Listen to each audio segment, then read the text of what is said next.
The idea was that we would bring the various schools at Harvard together in ways where there's inquiry happening on a particular issue, that they would be able to look at it in a cross-disciplinary way. Once the urban planning and the religious studies folks wanted to come together, there was also interest from the public health school.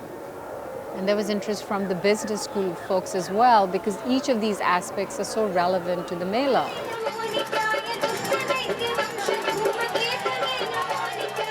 The Kumbh Mela occurs every 12 years. The estimates for how many people will pass through here in the aggregate varies, in the tens of millions, certainly 30 million at its peak. There is no other agglomeration of humanity at that scale anywhere on the face of the earth. And so it's a really interesting laboratory within which some deep questions about all sorts of issues: urbanization, public health, property rights, social agglomeration, epidemiology, all sorts of questions can be asked. So that's the reason why we zeroed in on it and decided to create the infrastructure to allow researchers to come here. From the design school's perspective, we're interested in this question of extreme urbanism because this is a condition where a megacity is built temporarily. We think it has relevance for the rapidly growing cities in India. But more importantly, I think temporality as a condition is going to manifest itself much more in the world with the kind of disasters we see. So whether it's refugee camps or emergency housing, how can one actually deploy a viable urban system very, very quickly? We're trying to build a three-dimensional map of all the Kumbh area. Where does everything comes from? What is the footprint it leaves in all the region? This is like a window for looking at technology at every 12 years. So you can trace back what are the main advances, and this year is our cell phones. People who come here are convenienced, you might say, by the fact that there is this wonderful grid of an urban infrastructure that has been placed here so that they can live here for a month or for a few days. But the reason they come is something far more nuanced than that. They come because they want to bathe in the meeting rivers, in the Sangam of the Ganga and the Yamuna and the Saraswati. And they come because they want to have the blessings of the religious teachers. Our students are mapping in a different sense. They're looking at the meaning behind the facades, at what takes place on these streets and within these pavilions. We are doing a seminar. I came initially with the goal to figure out sort of the flow of how flowers got here.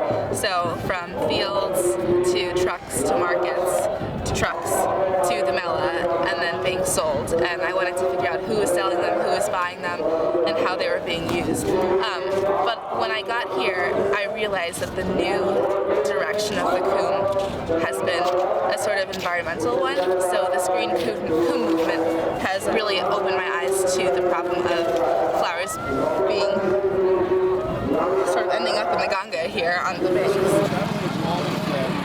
My role is to think, how can I take this experience, bring it into something that's bite-sized for a discussion for business people that's interesting to them, that gives them the feel of the Mela, but also exercises basic skills in finance planning and city development, and ideally stretches business people's thinking about how to compete with resource efficiency. It's really interesting to think about the social networks of these vendors, specifically the illegal vendors. None of them are really making a profit. And we think it's interesting because this sort of social idea that the Kumbh is this huge commercial space is actually leading them to overserve the market. You tell me. What's that? But what if you saw a spike? So we had a project in mind to support the Kumbh administration, for them to have a data set to look at their healthcare utilization and the potential for outbreaks over the course of the Kumbh. We call it surveillance. And surveillance just is that. It is looking for symptoms or diseases that may occur in the population in time and place, and to be able to identify that rapidly, and then to be able to investigate it.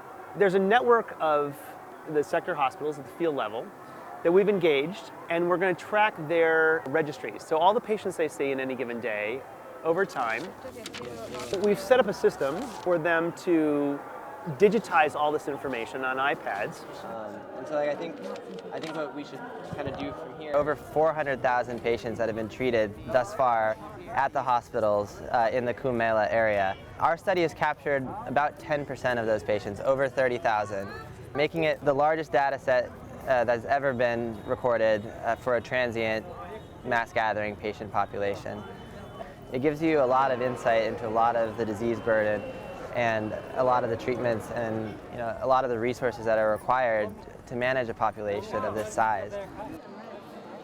What I've found is once we are here, the students are asking the questions that are relevant to another discipline. Our hope is it'll bring the various schools and disciplines together to start to see where the overlap of questions are, as well as what were some of the observations that they found that would be relevant to further research.